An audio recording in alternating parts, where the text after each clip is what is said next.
In vulnerable moments, if the wrong thing is said, you may shut down and you'll probably never end up taking a voice lesson again. You may end up believing that you're never meant to be a singer. But when you're doing these crazy exercises and it feels like there's no point, that's actually exactly where something can click and you can really break through in your singing. Ooh, let's go.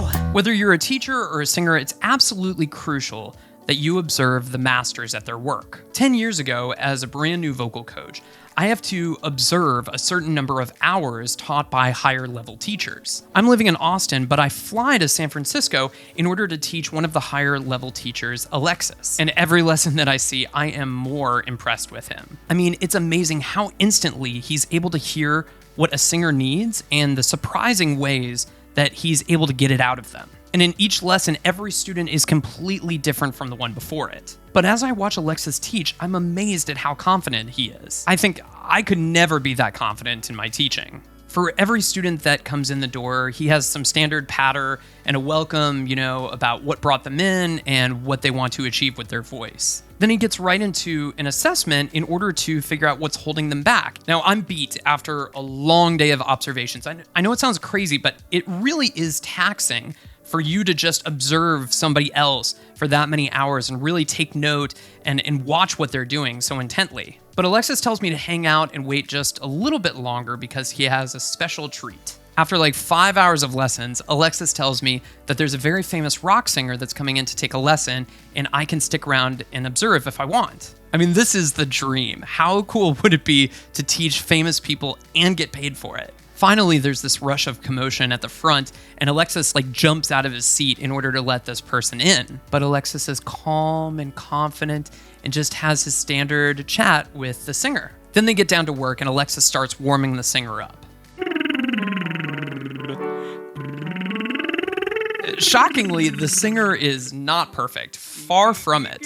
I mean, he's really good, but I can still hear, even with my beginner ear, that there are certain things that he needs to work on in his voice. In my mind, I always thought that if you were like a celebrity singer, you had everything singing-wise all figured out. Like you didn't have anything left to work on with your voice. But today, Alexis is struggling to help this singer find his mixed voice. Mixed voice is a concept in singing that means that you're connecting notes in the bottom part of your voice, the chest voice, with notes in the top part of your voice, the head voice, without any breaks or strain in between them.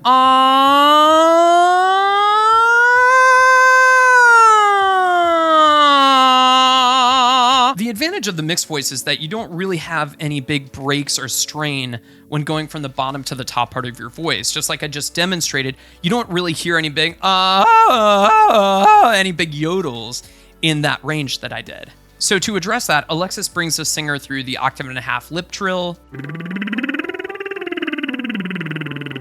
the 1.5 octave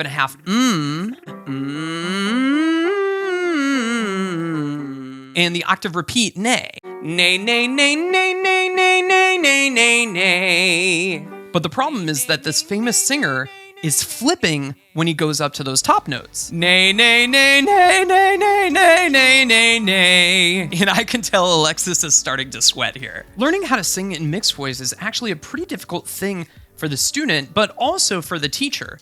And sometimes really, really little changes can make the difference. But the student is nervous. Even though he's a famous singer, he's still nervous. And in this high pressure setting, he's having a hard time connecting with what Alexis is asking him to do. So they keep trying. The problem is that Alexis is asking him to sing this nay in a very bratty way, like nay, nay, nay. But the singer is having a hard time finding the sound.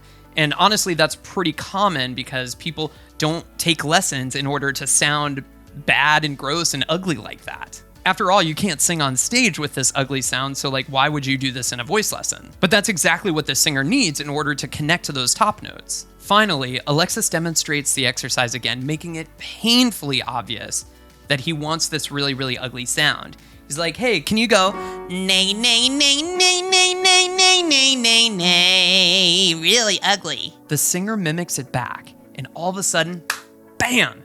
He connects to that top note, just like Alexis wanted him to do the whole time. But a second later, the singer stops and he's like, no, this isn't right.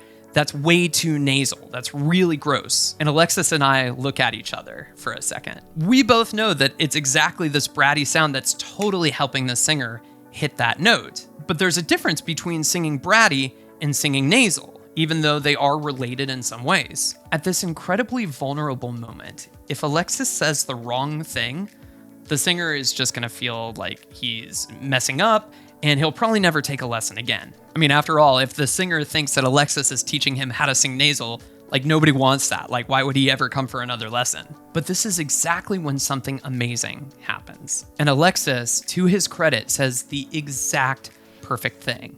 He says, keep singing it nasal. He says, it's okay, it's all right, just keep singing it nasal, just keep it right there. Now, here's the important thing. It's important to always have a flowing lesson with a singer. You always want to teach a lesson that's in line with the singer's perception. And that's completely opposite from how a lot of voice teachers teach lessons. A lot of the voice lessons that I've watched, it's like you're watching the voice teacher correct every little single thing that a singer is doing. But in that moment, Alexis knows that if he stopped the singer and corrected him, that he's going to lose momentum and probably lose the singer. Instead of doing that, Alexis shows me that you always have to work with the singer, not against them. So what does he do? He basically allows the singer to suspend reality for a second, and he just agrees with him. He's basically like, hey, if that feels nasal to you, great, keep doing it. We can always address the fact that it's not really nasal later.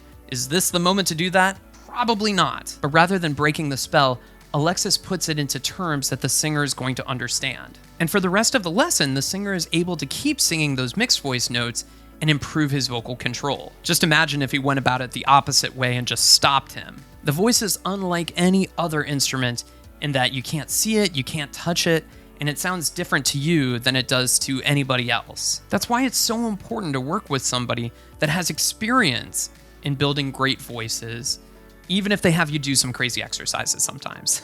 In that lesson and every lesson after, I learned that every singer feels things differently. But rather than telling them what to feel or how something should sound, instead I work with what's already working well for them and build off of that. To learn more about the correct singing techniques and how you can gain more vocal control, check out this great video.